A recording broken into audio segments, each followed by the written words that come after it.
교회 여러분 안녕하세요. 네, 한 주간 동안 평안하셨는지요? 우리 은총의 주님께서 교회 여러분들의 삶을 늘 지켜주시기를 기원합니다. 어제 오늘의 이야기가 아닙니다만 최근 들어서 우리 사회에 어려움과 고난이 중첩되고 있는 것 같습니다. 끊이지 않는 전쟁의 소식들, 동맹 간의 대결 양상, 남북 간 풍선으로 조성되는 긴장감, 대통령의 특검 거부, 화성 아리셀 화재 참사의 아픔과 또 그로 인해 드러난 사회적 차별과 인권 침해, 10주년을 지나고 있는 세월호 참사와 이태원 참사 등등 이 땅에 민중들의 한이 켜켜이 쌓이고 있습니다. 민중의 한이 폭력이나 복수심으로 폭발되지 않고 우리가 소망하는 하나님 나라의 도래로 승화될 수 있도록 우리가 더욱 기도와 연대가 절실한 요즘입니다. 우리 사회와 민족, 이 세계의 평화를 위해 늘 마음 모아 기도해 주시기를 바랍니다. 우리의 삶을 절망으로 내몰고 있는 문제는 기후위기의 문제입니다. 오늘 오후에는 미래선교위원회 생태문화선교팀이 주관하는 생태정의 특강이 있습니다. 주제는 기후소송입니다. 기후소송으로 지금의 기후위기를 극복해가고자 애쓰는 이들과 연대하는 좋은 기회가 되기를 바랍니다. 성령 강림 후 7째 주일인 오늘 예배 하늘뜻표기는 이민아 전도사님께서 맡아주십니다. 말씀 나눔 가운데 마음속의 울림과 새로운 결단이 있으시기를 빕니다. 이제 세 번의 징울림에 마음을 모으겠습니다. 이 땅 위에 생명과 정의와 평화, 하나님의 그 사랑이 널리 울려 퍼지기를 기원합니다.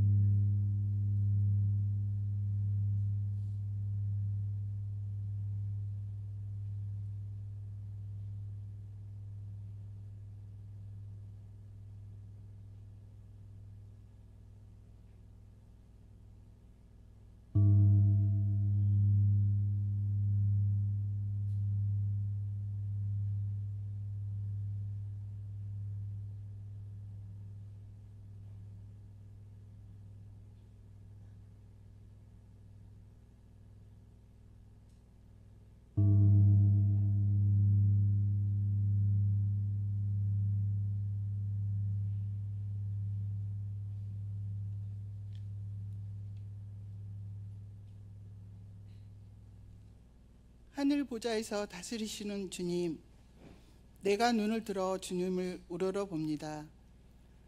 상전의 손을 살피는 종의 눈처럼, 여주인의 손을 살피는 몸종의 눈처럼 우리의 눈도 주님께서 우리에게 자비를 베푸시길 원하여 주 하나님을 우러러 봅니다. 주님, 우리에게 자비를 베풀어 주십시오. 우리에게 자비를 베풀어 주십시오. 너무나도 많은 멸시를 받았습니다. 평안하게 사는 자들의 조롱과 오만한 자들의 멸시가 우리의 심령에 차고 넘칩니다. 아멘.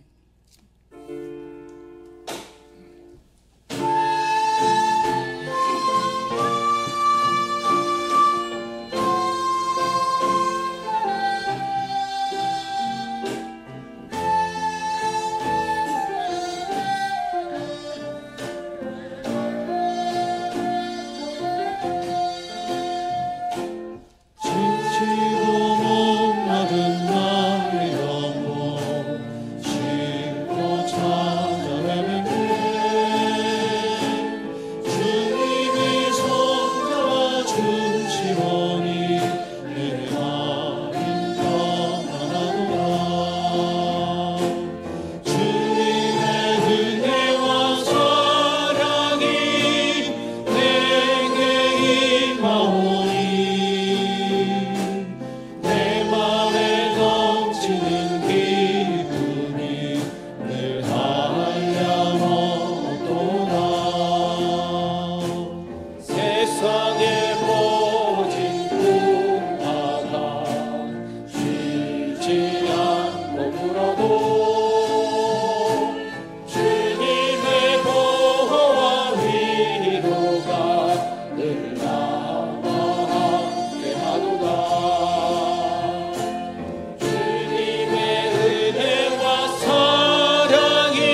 장마전선이 올라오면 비가 오다가도 맑아지면 폭염이 내리쬐는 한여름 날씨가 힘들게 하지만 일상의 분주함과 다사다난함을 뒤로하고 함께 모여 아름다운 교회에서 예배를 드릴 수 있게 하심에 오늘도 감사를 드립니다. 2000년 이어온 교회 역사에 인구 구조 및 시대사조의 변화로 위기가 다가오고 있습니다. 향년도 예외 없이 이런 위기 가운데 있지만 잘 극복하고 예배를 통한 나눔과 친교의 전통이 잘 이어질 수 있도록 마음 다지는 이 시간 되게 하여 주옵소서. 자연재해가 일상이 되고 있는 세상에서 우리는 살고 있습니다. 유례 없는 100년 만에 등의 수식어가 너무 자주 사용되어 이제 식상해지고 있습니다.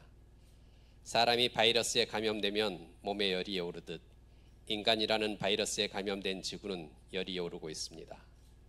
사람이 40도 이상의 열이 지속되면 몸속 단백질이 녹아 회복할 수 없는 큰 문제가 되듯이 한계로 설정한 1.5도 이상의 평균 온도에 가까이 가고 있는 지구도 북극의 얼음이 녹아내리며 되돌릴 수 없는 길로 들어서고 있습니다.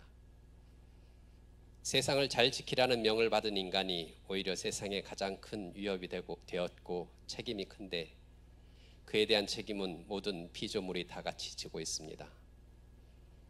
당신께서는 10가지 재난으로 이집트 파라오에게 경고했지만 그는 완고한 생각을 바꾸지 않아 심판을 피할 수 없었듯이 오늘날 엄청난 태풍, 폭염, 폭우, 토네이도, 산불과 해수면 상승, 고대 바이러스 출현 등의 여러 가지 재앙이 닥치고 있지만 이 시대에 우리도 완고한 태도를 바꾸지 못하고 심판의 길로 나아가고 있습니다. 인류가 지구에서 생존할 자격이 있는지 의심이 들지만 그래도 노아에게 무지개를 보이시며 더 이상 물로 세상을 멸하지 않겠다고 하신 약속에 의지하여 기도드리니 우리를 기후재앙에서 구하여 주옵소서. 우리나라를 위해 기도합니다. 국가, 기업, 개인의 부채 총합이 하늘 높은 줄 모르고 상승하고 있고 이에 따라 경제 주체들 간의 자금의 흐름이 줄며 자영업 등의 서민층의 고통이 극심해지고 있습니다. 시내에 있는 많은 건물들이 점점 비어가고 있는 모습이 이 나라의 경제 상황을 잘 보여주고 있습니다. 하지만 이를 타개할 수 있는 정보를 우리는 갖고 있지 못합니다. 일본에서는 기후변화로 인하여 겨울잠을 일찍 깬 곰들이 출현하여 문제가 되고 있다고 합니다. 겨울잠을 깬 곰 중에 특별히 위험한 곰이 덩치가 큰 곰이 아니라 잘 못 먹어서 비쩍 마른 곰이라고 합니다. 우리나라 정부도 비쩍 마른 곰처럼 비쩍 마른 지지율밖에 없어서 오히려 무슨 일을 저지를지 두렵기까지 합니다. 갑작스럽게 동해 바다에 석유가 나온다고 대통령이 나서서 발표하는 모습을 보며 과학적이고 합리적인 의사결정 구조가 없는 정부가 외부에 드러나지 않는 남북관계나 외교관계에서는 어떤 일을 하고 있을지 상상하는 것만으로 소름이 돋습니다. 대통령 탄핵에 대한 국민적 동의가 100만을 넘어서는 상황을 현 정권이 무겁게 받아들일 수 있게 하시고 총체적 난국으로 향하지 않도록 최소한의 책임이라도 다할 수 있게 이끌어 주옵소서. 우리 교회를 위해 기도합니다. 지난주에는 7년간 담임 목사로 수고해 주신 김현 목사님과 송별하는 예배를 가졌습니다. 새로운 길을 가시는 김현 목사님과 당신께서 함께 하셔서 민중신학의 지평을 넓히며 한국교회를 위한 목회자 양성에 큰 일을 감당하게 하여 주옵소서. 또한 새 담임 목사 청빙 과정을 통해 광화문에 새롭게 교회를 건축하게 하신 당신의 소명을 잘 이해하고 받들 수 있는 목회자를 모셔올 수 있도록 이끌어 주옵소서. 지난 주간에는 우리 교회에서 68년부터 74년까지 신학생으로 봉사하셨던 허식 목사님이 목사 안수 50주년을 기념하며 교회에 장학헌금을 하셨습니다. 신학생 시절 교회의 장학금을 받았음을 기억하고 또 그 시절에 같이 활동하셨던 이항호 장로, 고 한익성 장로, 김지선 목사님 등과 교회 학교 시절을 추억하며 장학헌금을 보내셨다고 합니다. 향년을 떠난 지 50년이 지나는 동안에도 향년을 기억하고 그 시절을 감사할 수 있음에 큰 감명을 받으며 교회 공동체의 일원이 된다는 것이, 그리고 그 공동체의 일원으로 살아간다는 것이 얼마나 소중한 인연인지 다시 한번 되새기게 되었습니다. 향림 공동체가 창립 정신을 잘 유지하며 교우들 간의 사랑과 친교를 나누고 사회와 이웃에게 역할을 잘 수행해 나갈 수 있기를 간절히 기도합니다. 오늘 또 여러 곳에서 다양한 모습으로 수고하며 봉사하는 교우들에게 감사하며 여러 가지 사정으로 떨어져 있는 교우들과도 당신을 통해 항상 하나로 연결되어 있음을 기억하게 하옵소서. 목사가 되기 위한 수련 과정과 고시를 마치고 하나님의 길로 나아가려고 하는 이민아 전도사님을 통해 당신께서 주시는 말씀을 듣고자 우리의 마음을 비우오니 하나님의 뜻으로 채워 주옵소서. 침묵 속에서 당신의 음성을 기다립니다.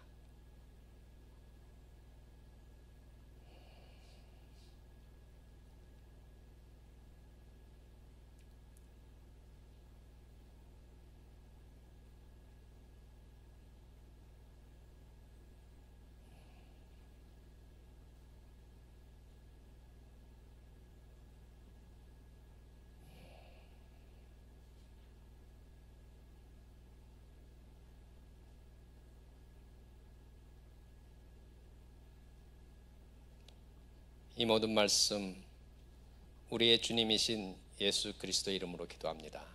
아멘.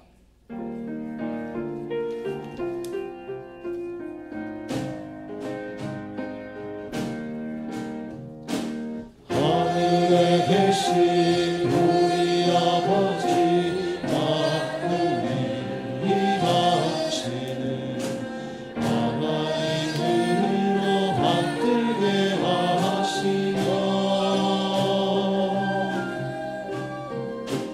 당신의 뜻이 하늘에서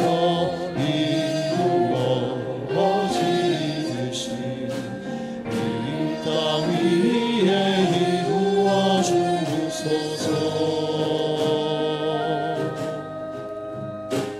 오늘날 우리에게 일용할 양식을 주시고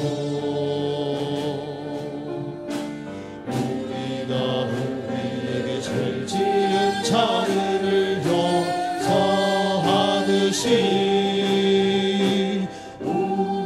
우리들의 잘못을 용서하여 주시고 연약한 우리 유혹으로부터 보호하여 주시고 모든 악에서 구하여 주소서.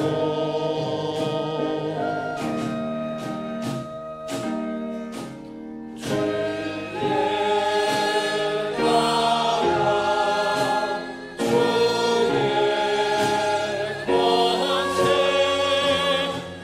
주의 영광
오늘의 하늘 말씀은 제1성서의 사무엘 기하와 제2성서의 고린도 후서입니다.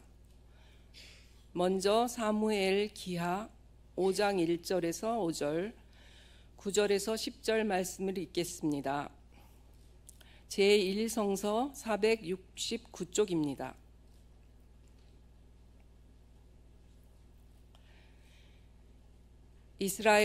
이스라엘의 모든 지파가 헤브론으로 다윗을 찾아가서 말하였다. 우리는 임금님과 한 고륙입니다.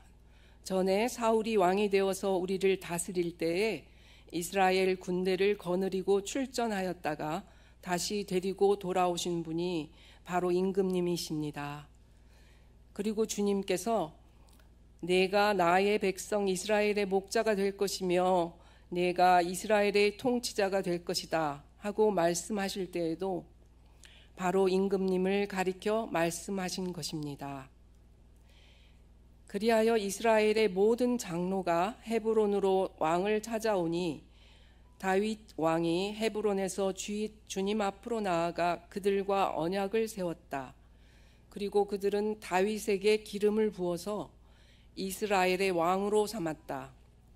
다윗은 30살에 왕이 되어서 40년 동안 다스렸다. 그는 헤브론에서 7해 6달 동안 유다를 다스리고 예루살렘에서 33해 동안 온 이스라엘과 유다를 다스렸다. 다윗은 그 산성을 점령하고 나서 그 산성에 살면서 그 이름을 다윗성이라고 하였다. 그가 성을 쌓았는데 밀로에서부터 안쪽으로 성을 쌓았다. 만군의 주 하나님이 다윗과 함께 계심으로 다윗이 점점 강대해졌다. 이어서 고린도 후서 12장 2절에서 10절 말씀을 읽겠습니다. 제2성서 318쪽입니다.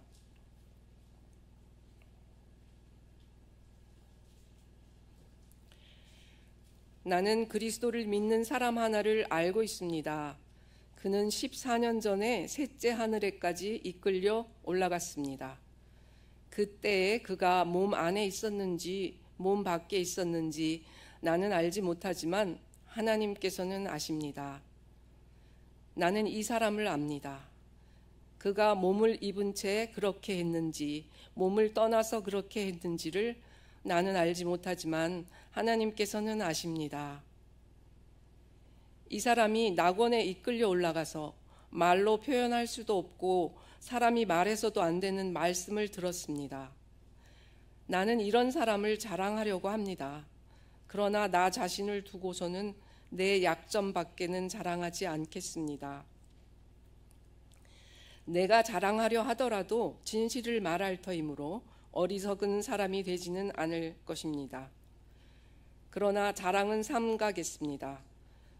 그것은 사람들이 내게서 보거나 들은 것 이상으로 나를 평가하지 않게 하려는 것입니다. 내가 받은 엄청난 계시들 때문에 사람들이 나를 과대평가하는지도 모릅니다. 그러므로 내가 교만하게 되지 못하도록 하나님께서 내 몸에 가시를 주셨습니다.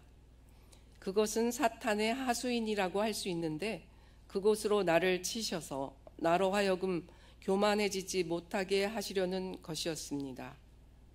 나는 이것을 내게서 떠나게 해달라고 주님께 3번이나 간청하였습니다. 그러나 주님께서는 내게 이렇게 말씀하셨습니다. 내 은혜가 내게 족하다. 내 능력은 약한 데서 완전하게 된다. 그러므로 그리스도의 능력이 내게 머무르게 하기 위하여 나는 더욱더 기쁜 마음으로 내 약점들을 자랑하려고 합니다. 그러므로 나는 그리스도를 위하여 병약함과 모욕과 궁핍과 박해와 곤란을 겪는 것을 기뻐합니다. 내가 약할 그때에 오히려 내가 강하기 때문입니다.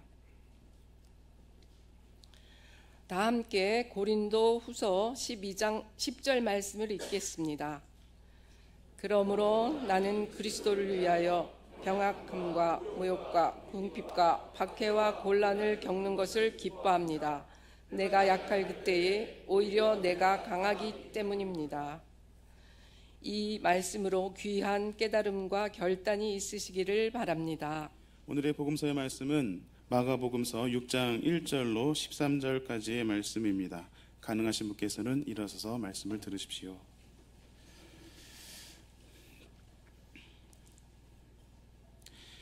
예수께서 거기를 떠나서 고향에 가시니 제자들도 따라갔다. 안식일이 되어서 예수께서 회당에서 가르치기 시작하셨다. 많은 사람이 듣고 놀라서 말하였다. 이 사람이 어디에서 이런 모든 것을 얻었을까? 이 사람에게 있는 지혜는 어떤 것일까? 그가 어떻게 그 손으로 이런 기적들을 일으킬까? 이 사람은 마리아의 아들 목수가 아닌가? 그는 야고보와 요셉과 유다와 시몬의 형이 아닌가? 또 그의 누이들은 모두 우리와 같이 여기에 살고 있지 않은가? 그러면서 그들은 예수를 달갑지 않게 여겼다. 그래서 예수께서 그들에게 말씀하셨다. 예언자는 자기 고향과 자기 친척과 자기 집 밖에서는 존경을 받지 않은 법이 없다. 예수께서는 다만 몇몇 병자에게 손을 얹어서 고쳐주신 것 밖에는 거기에서는 아무 기적도 행하실 수 없었다. 그리고 그들이 믿지 않는 것에 놀라셨다.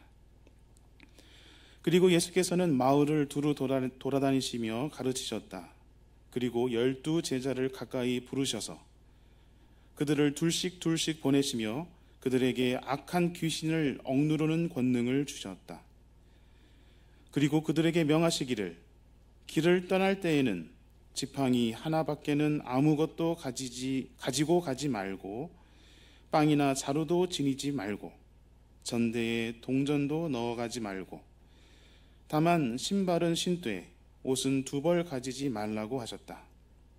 또 그들에게 말씀하셨다. 어디서 어느 집에 들어가든지 그 곳을 떠날 때까지 거기에 머물러 있어라. 어느 곳에서든지 너희를 영접하지 않거나 너희의 말을 듣지 않거든 그곳을 떠날 때에 너희의 발에 묻은 먼지를 털어서 그들을 고발할 증거물로 삼아라. 그들은 나가서 회개하라고 선포하였다. 그들은 많은 귀신을 쫓아내며 수많은 병자에게 기름을 발라서 병을 고쳐주었다. 이는 주님의 말씀입니다.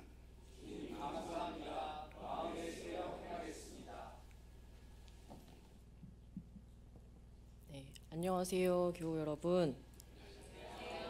예, 이렇게 또 좋은 소식이지요. 예, 좋은 소식을 전해주셨는데 주님의 은혜입니다. 그거 말고는 설명할 길이 없습니다. 주님의 평화가 우리의 생각이 닿지 않는 곳까지 있기를 빌며 여러분께 인사를 드립니다. 어제는 7월 6일이었지요. 본격적인 더위가 시작되는 절기, 소서였습니다. 뜨거운 볕이 내리쬐고 비가 많이 내리고 또 때로는 폭풍우가 치기도 하는 이 계절이 자 이제 시작한다 하고 개봉박두를 하는 것 같습니다. 실은 조금 두렵기도 한데요. 그럼에도 신앙공동체가 여름에만 경험할 수 있는 것들이 있지요. 교육부 교우들의 들살이도 있고 신도회나 또 각 부서분들의 모임도 있을 겁니다. 우리가 덥고 변덕스러운 이 계절을 함께 잘 지어가기를 빌어봅니다. 몇 주 전에는 교육부 선생님들과 성인지 감수성 교육을 받았습니다. 기독교 반성폭력센터에서 2회차에 걸쳐서 좋은 교육을 진행해 주셨는데요. 그 중에 흥미로웠던 것은 경계 교육이었습니다. 경계라는 것은 서로의 선, 또 자기의 선을 말하지요. 그 교육에서 저희는 몸의 경계, 그리고 또 마음의 경계가 각자 다르다는 것을 배웠고 그 경계를, 타인의 경계를 존중해 주어야 한다는 것을 배웠습니다. 경계를 존중하는 방법은 나의 경계가 무엇인지를 말하고 또 상대방의 경계, 그리고 상대방의 의사를 물어보는 것이 중요하다고 배웠지요. 물론 이런 방법은 조금 낯설 수도 있을 거고 어떻게 보면 기계적이라 받아들여질 수도 있겠지만 서로의 경계를 인지하고 신뢰를 쌓아가는 안전한 관계 맺음은 모두에게 필요합니다. 그런데 이미 아시겠지만 누구와 만나는 일은 안전하지만은 않습니다. 어떤 때에는 만남이라는 것이 위험하게 느껴지기도 합니다. 타인은 기본적으로 알 수 없는 존재이기 때문에 우리에게 불안을 안겨주고 또 돌아보면 우리 역시 타인에게 타자이기 때문에 불안한 존재이죠. 누군가와 만나고 마주하는 일에는 상대에게 나의 경계를 어느 정도 내어주어야 하는 위험 요소가 있습니다. 자본이 모든 가치를 먹어치우고 세계를 제패하는 종교로 우뚝 선 이때에 존재 간의 만남은 더욱 불가능해 보입니다.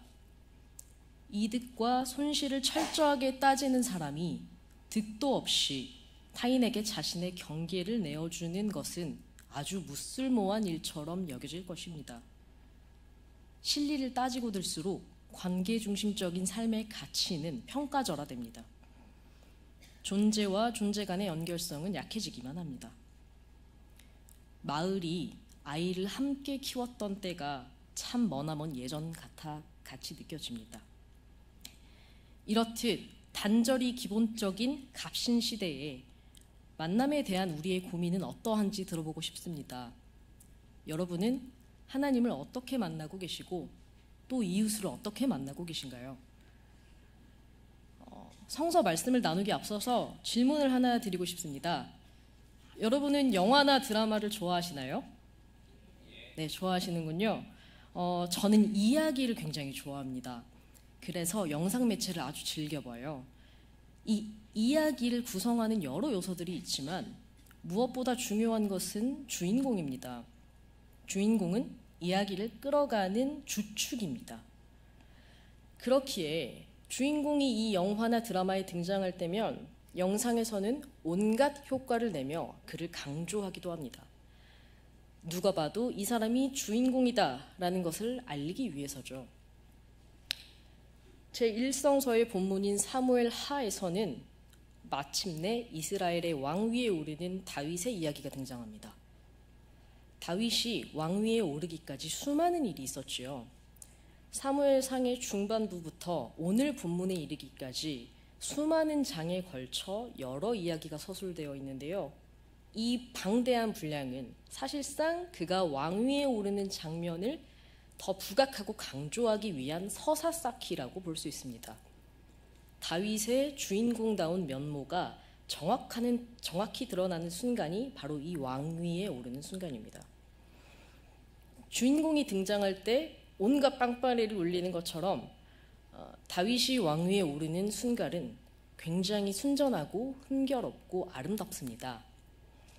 사실 저는 약간 꼬인 마음을 가지고 있어서 이렇게까지 인물을 완벽하게 표현할 필요가 있을까 하는 생각이 들 정도입니다.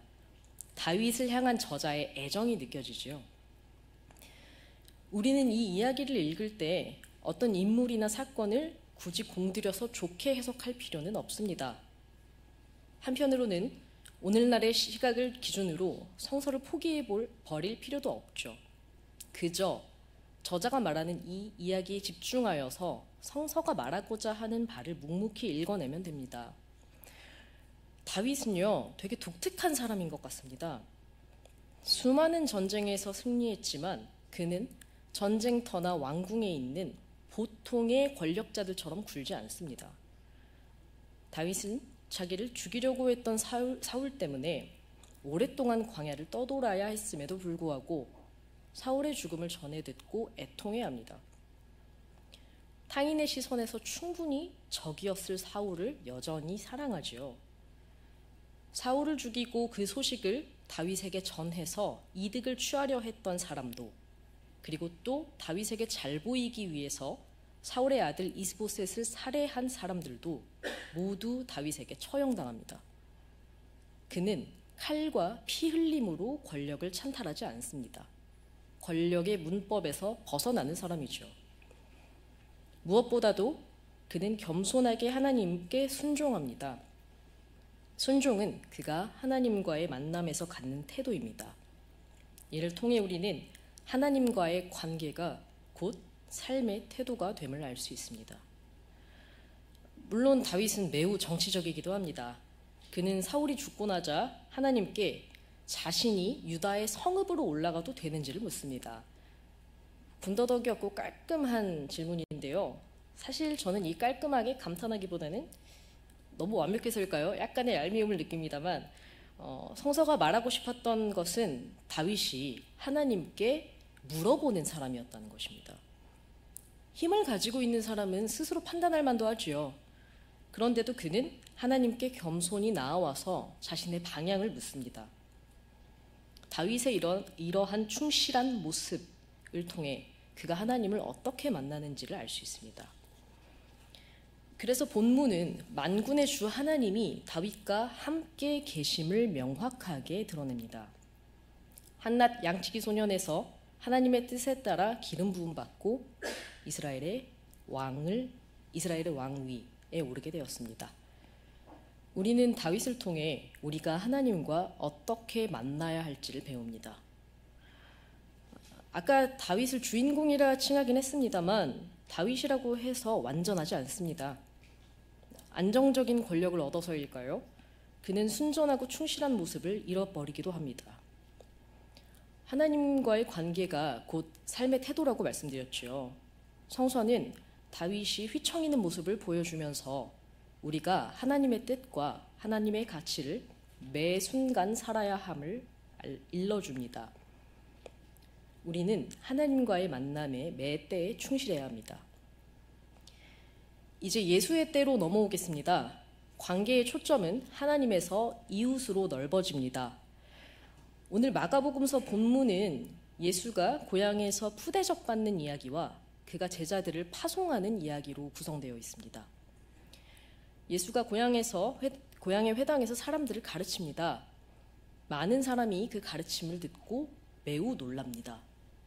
이 사람은 대체 어떻게 이런 가르침을 얻게 되었는가? 이 사람은 이런 기적을 일으키는 능력을 어떻게 얻게 되었는가? 중요한 건 그 사람들이 믿지 않았다는 것입니다. 왜냐하면은 그들은 예수와 같은 고향 출신의 사람들이었기 때문이죠. 사실 이해하기 어려운 건 아닙니다. 저는 시골 출신이라서요. 이 시골 사람들이 얼마나 가깝게 지내는지를 잘 알고 있는데요. 예수라고 하니까 우리에게 메시아, 구원자 같은 느낌이지만 예를 들어서 나루토 영식인의 둘째 아들이라고 생각하면은 약간 좀 이해가 가시죠. 그 나루토 영식인의 둘째 아들이 말이요.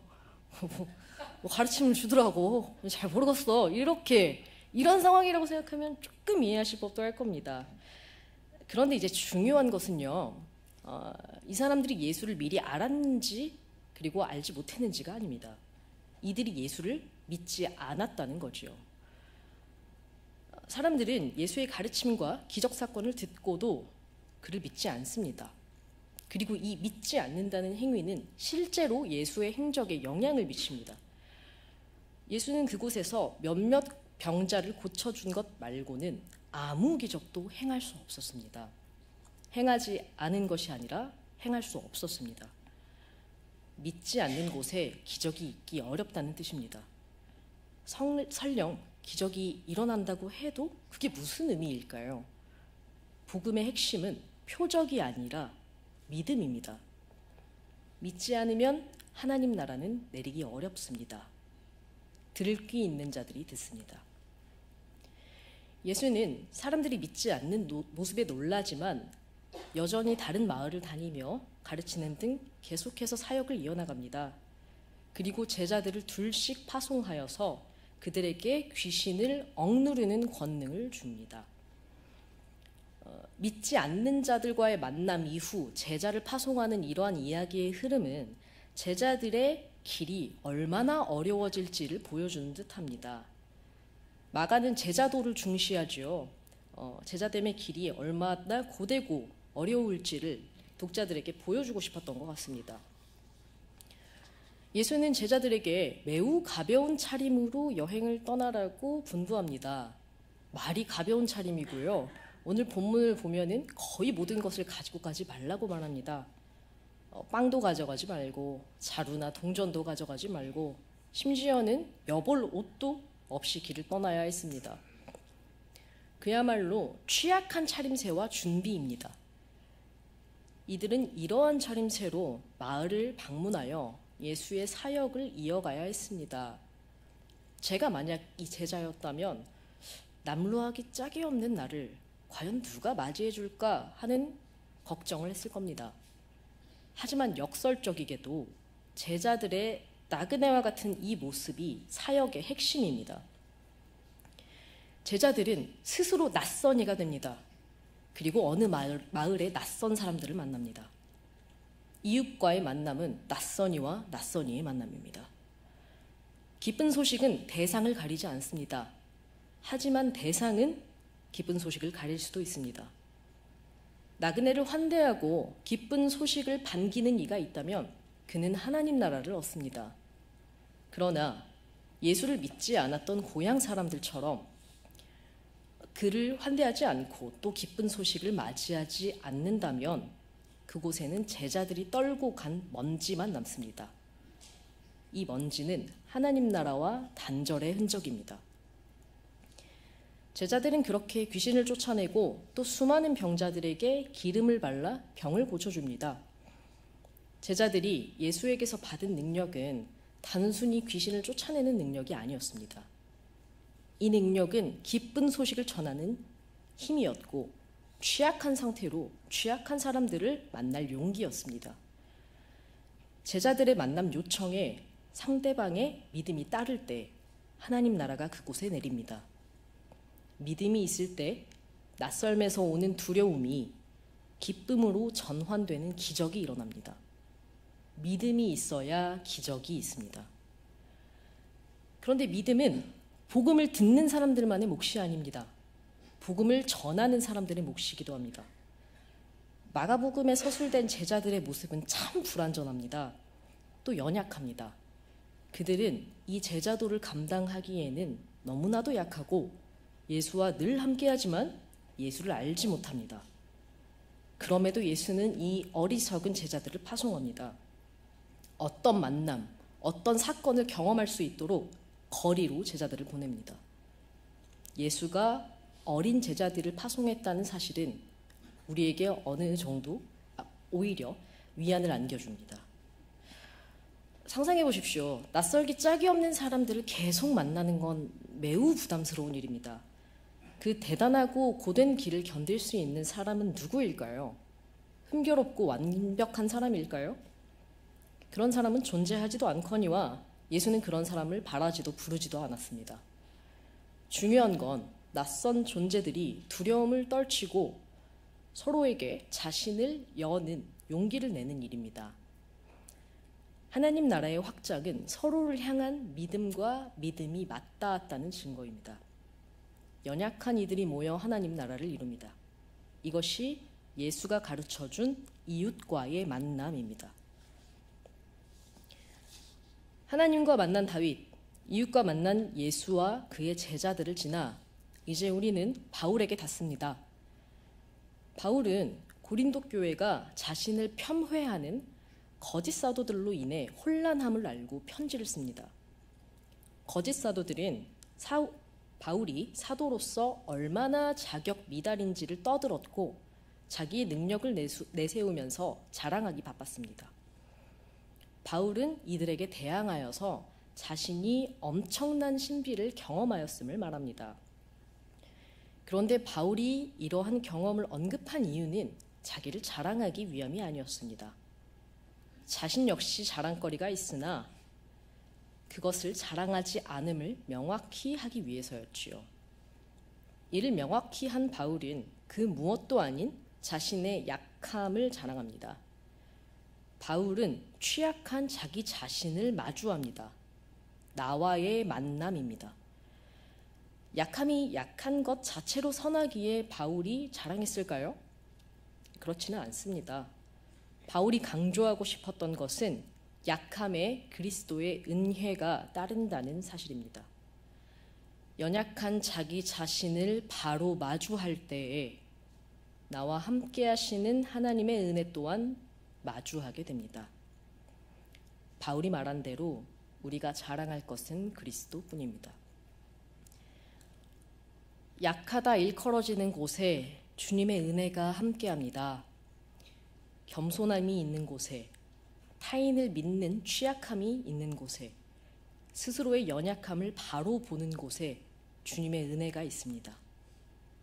이렇듯 어떤 만남들을 통해 우리는 하나님 나라를 지어갑니다. 왕에게 붓던 기름을 병자가 바르게 되고 한때 왕궁에 들어가지도 못했던 눈먼 사람이 하나님 나라의 주인이 되는 것처럼 말입니다. 주님의 은혜를 통해 우리 공동체가 어떤 만남들을 꾸준히 이루어가기를 빕니다. 침묵으로 기도하겠습니다.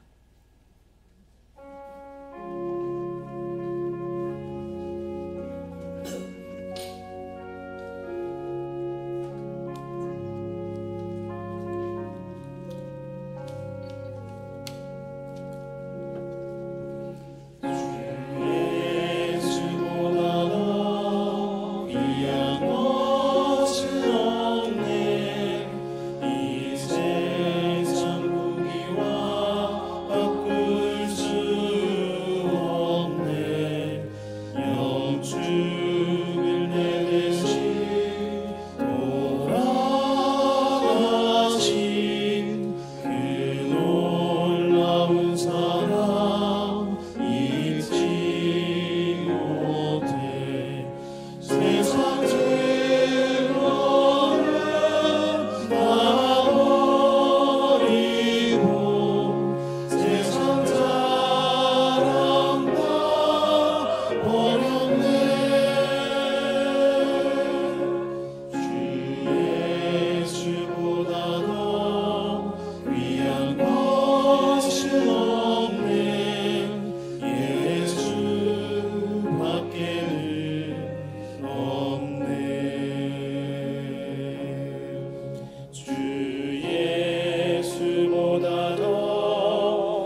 지난 한 주 소중한 시간을 보내고 다시 성스러운 예배 함께할 수 있게 해주심을 감사합니다.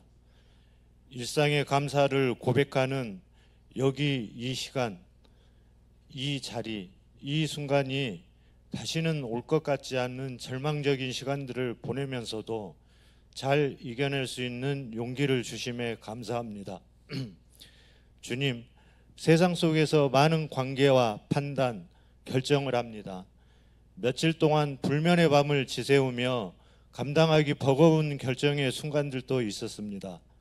우리 주님, 어려운 시간에 함께 해주시고 내면의 성찰과 기도로 고난의 시간들을 이겨낼 수 있는 용기를 주심에 감사합니다.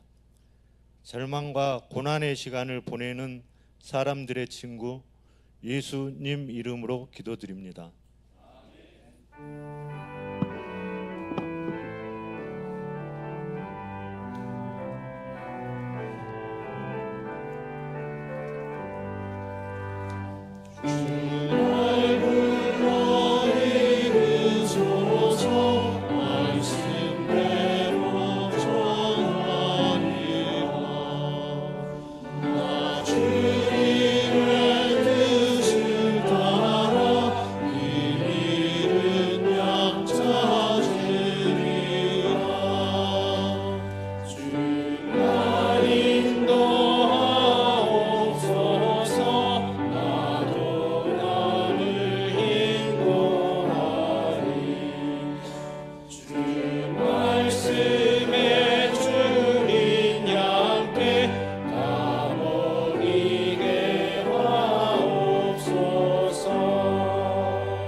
알지 못하는 존재, 낯설고 불편한 존재로부터 도망하지 마십시오. 두렵고 어설프더라도 다른 존재와의 만남을 이어가십시오. 우리의 믿음과 용기로 어떤 만남은 하나님과의 만남이 되고 이웃과의 만남이 되며 나와의 만남이 됩니다. 만남의 은혜를 부어주시어 하나님 나라를 이루시는 주님을 고백합니다. 함께 공동 축도를 나눕시다. 주 예수 그리스도의 은총과 하나님의 사랑과 성령께서 이루어 주시는 친교가 우리 가운데 영원토록 함께 있기를 주님의 이름으로 축원합니다. 아멘.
안녕하세요. 저는 김기수입니다.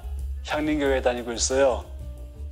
이슈와 신학은 이 시대의 이슈를 신학의 눈으로 조명해보는 온라인 콘텐츠예요. 오늘은 극우주의, 또 기독교, 윤석열 정부 요 세 가지 컨셉을 가지고 이야기를 나눠보겠습니다. 한국의 극우주의, 구체적으로 어떤 모습을 가지고 극우주의라고 말할 수 있을까요? 그러니까 극단주의의 일종이겠죠. 뭐 이를테면 이슬람 극단주의라든가 그런 것도 극단주의잖아요. 근데 이제 극단주의는 이제 극단적인 자기에 대한 집념, 집착 그런 거 아닐까 싶고요. 극단적인 그 자기애주의의 특징 중에 하나가 누군가를 미워하는 거잖아요. 혐오하는. 그리고 그런 신념은 굉장히 행동주의적으로 나타나기가 쉽잖아요. 그래서 대단히 위험스럽기도 하죠. 근데 이제 극우주의는 그 미움의 대상을 극우주의적으로 해석하는 거예요. 공산주의라든가 뭐 이런 식의. 그리고 이민자들, 뭐 난민들, 뭐 이런 사람들에 대한 혐오가 있는 거죠. 자기에 대한 집착인데 자기의 실패에 대한 어떤 절망감이 극단주의에 많이 나타나는 현상이거든요. 근데 이제 그러다 보니까 이 실패를 떠넘길 수 있는 대상이 필요한 거죠.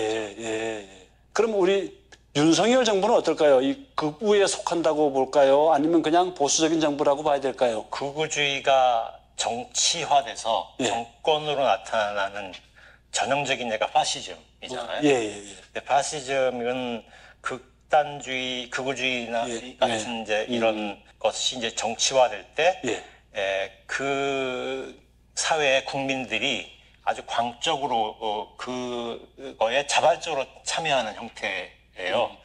그런데 이제 윤석열 정부는 국민을 그렇게까지 설득해내지 못한 것 같아요. 그래서 극우 포퓰리즘 정부라고 봅니다. 선생님, 기독교에서 극우주의는 어떤 모습으로 나타날까요? 오랫동안 한국 개신교는 강성 극우의 저장고 같은 역할을 해왔어요. 한국 사회 전체에서 가장 극우적인 진영이 개신교라고 할 수 있을 정도였죠.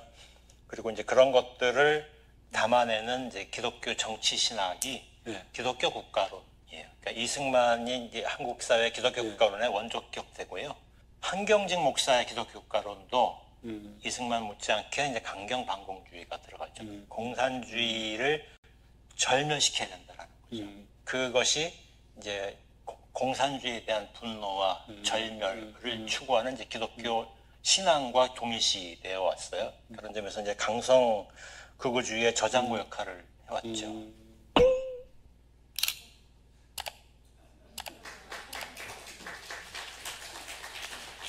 네. 다시 한번 우리 진보신학팀 그 격려하는 마음으로 큰 박수로 해주시면 좋겠습니다. 앞으로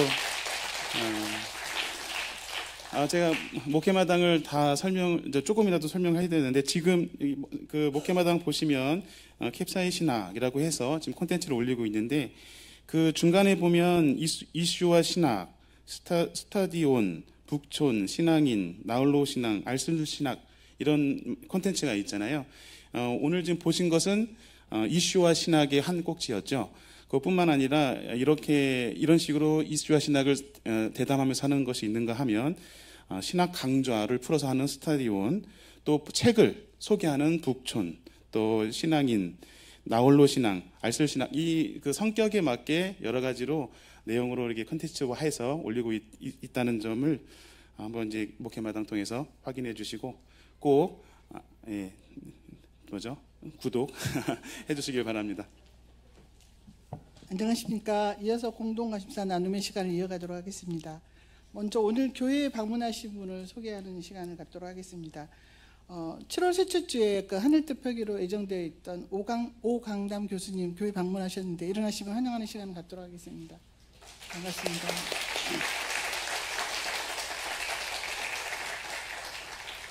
네, 김동수님 교회 방문해 주셨는데 네, 일어나 주시면 환영하는 시간을 갖도록 하겠습니다. 나가셨나요? 네, 반갑습니다.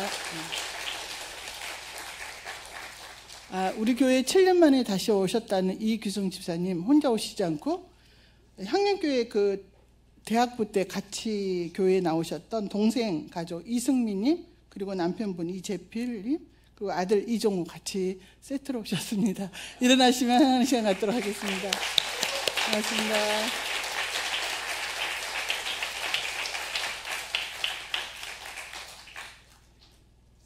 네. 오늘 일정 먼저 안내해 드리도록 하겠습니다. 아까 미래선교인의 진보신학팀은 목사님이 설명하신 것 같고요. 생태정의 초청 강의가 오늘 있습니다. 기후소송의 쟁점과 앞으로 과제에 대해서 특강이 있을 텐데요. 그 강사자, 당사자의 특강과 토크 콘서트가 예정되어 있습니다. 한재 학생, 그 다음에 어머니, 김은재 학부모, 그 다음에 김영희 변호사님이 소송의 앞으로 쟁점에 대해서 어떻게 할 건지에 대해서 법적인 문제도 같이 논의될 수 있는 소중한 강의 여러분 기억해 주시고 많이 참석해 주시기 바랍니다. 교회 탄소 중립 실사팀의 모임이 있다라고 했는데요. 앞으로 탄소 중립을 위해서 교회에서 가져야 될 장기적인 계획을 위해서 먼저 자료를 조사하고 실사를 할 수 있는 모임이 오늘 1시 30분에 담임 목사님실에서 있을 예정입니다. 중요한 모임이죠. 담임 목사님 청빙위원회 회의가 오늘 오후 5시에 있을 예정입니다. 여러분 많이 기도 부탁드립니다. 남북 나눔 헌금 약정 갱신이 7월부터 새로 약정될 예정입니다. 살벌한 시기에 있지만 우리의 기도와 물질이 소중히 쓰여질 수 있는 귀한 시간에 여러분 많이 새로 약정을 갱신해 주시기 바랍니다. 미래선교위원회에서 하고 있는 향린 국악학교가 지금 개설돼서 지금 잘 운영되고 있는데요. 장구반, 해금반은 이제 완료가 됐어요. 더 이상 이게 수강을 이렇게 받지 않고요. 새로 개설된 강좌가 있습니다. 시조하고 가곡반은 새로 강좌가 개설되어서 여러분 많이 신청해 주시기 바랍니다. 교회 신방의 날이 계속 하고 있는데요. 각 부서나 신도에서 여러분이 1차적으로 필터링해서 어려운 분이 있는지 살펴주시고 그리고 기도도 하시고 보살펴 주셔서 우리 부서나 신도에서 조금 보살피기보다 기도가 혹은 목회실에 방문이 필요하다 하시는 분은 반드시 신방위원회 노재열 장로님이나 목회실로 꼭 연락해 주시기 바랍니다. 지금 꾸준히 아프신 분들, 병원에 입원해 계신 분들 신방위원회에서 계속 따뜻하게 위로하고 기도하고 있습니다. 담임 목사님이 안 계신 기간 중에 김지호 목사님 정말 여러 가지로 많이 고생하고 계시는데요. 드디어 비행기 타고 휴가 가시나요? 목사님 편하고 쉼의 시간이 되시기를 바랍니다. 여러분 많이 위로해 주셨으면 좋겠습니다.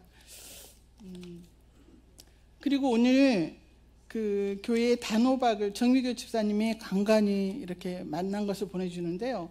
이번에는 단호박을 제공해 주셔서 오늘 식사 시간에 맛있는 후식으로 전해질 것 같습니다.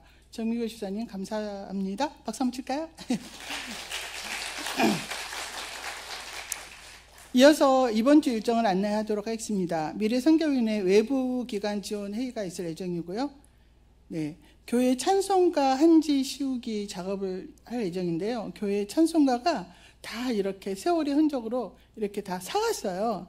그래서 이렇게 만지면 까만 게 묻고 하는데 그래도 속의 알맹이는 다 멀쩡한데 어떻게 버리냐. 새 것을 사는 건 가장 쉬운 방법이지만 그래도 최대한 이용해보자 이런 의견이 있어서 우선 40권 정도만 예쁘게 포장할 예정입니다.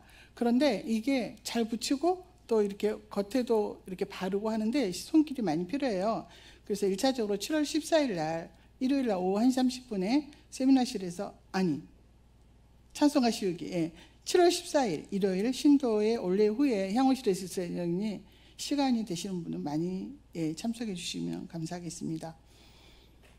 교육위원회 정기 회의가 있을 예정이고요. 향림교회 에너지 시스템 교육이라고 하는데 실은 저희가 전기를 아껴야 되는 상황에서 어떻게 전기를 잘 아낄까, 또 어떻게 조금 더 전기를 조금 만들 수 있는 방법은 또 뭐가 있을까, 우리가 못 만들면 다른 데서 만들도록 할까 등등의 연구하는 그런 논의 기간이기도 하고 교육도 같이 한다고 합니다.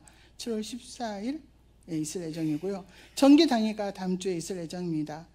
작년 여신도의 기도회가 우리 교회에서 꾸준히 기도하시는 팀이 월 2에 작년 여신도들이 기도를 하고 있습니다.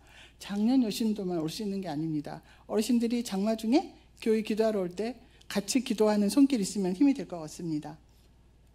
특히나 신방위원회 중심으로 어려운 교우들을 제목을 가지고 같이 기도하는 시간이니 여러분 기억해 주시고 많이 참여해 주시면 도움이 될 것 같습니다. 이후 일정 안내하도록 하겠습니다. 해남남순절 수련회 있네요.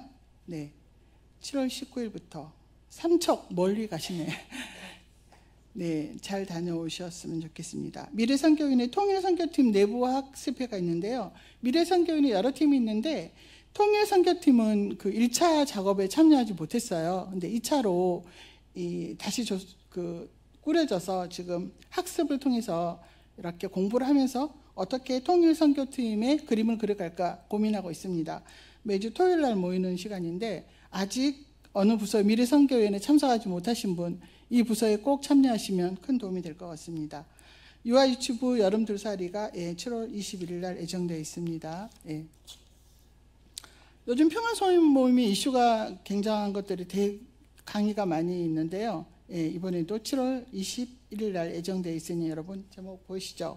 기억하시고 많이 참여 부탁드립니다. 에큐메니칼 소식 안내하도록 하겠습니다. 다 주보 참석하시고요. 참조하시면 될 것 같은데 세 번째 독립 애니메이션 영화가 있습니다. 예, 전생일 데뷔 30주년 기념 상영이라 하는데요. 7월 13일 날 향림교회 영화관으로 오시면 4편의 영화가 10,000원에 상영됩니다. 내용도 좋고 감동적인 영화도 많이 있다라고 하니 7월 13일 날은 교회로 영화 보러 오시는 걸 추천드립니다. 명동 재개발 2지구 현장 예배도 기억해 주시고요. 네. 이상으로 공동 간입사 나눔을 마치고 향림교회 생활실천 다짐을 함으로써 예배를 마치도록 하겠습니다. 우리는 신앙의 유산을 이어가는 것이 하나님의 뜻이라 믿으며 어린이 청소년들과 한국교회의 미래를 위해 교회 교육이 매우 중요함을 인식하고 교회 재정 확보, 교사 봉사, 학부모 활동 등을 통해 교회 교육을 지원한다. 네, 이상으로 한 주간도 평안하십시오.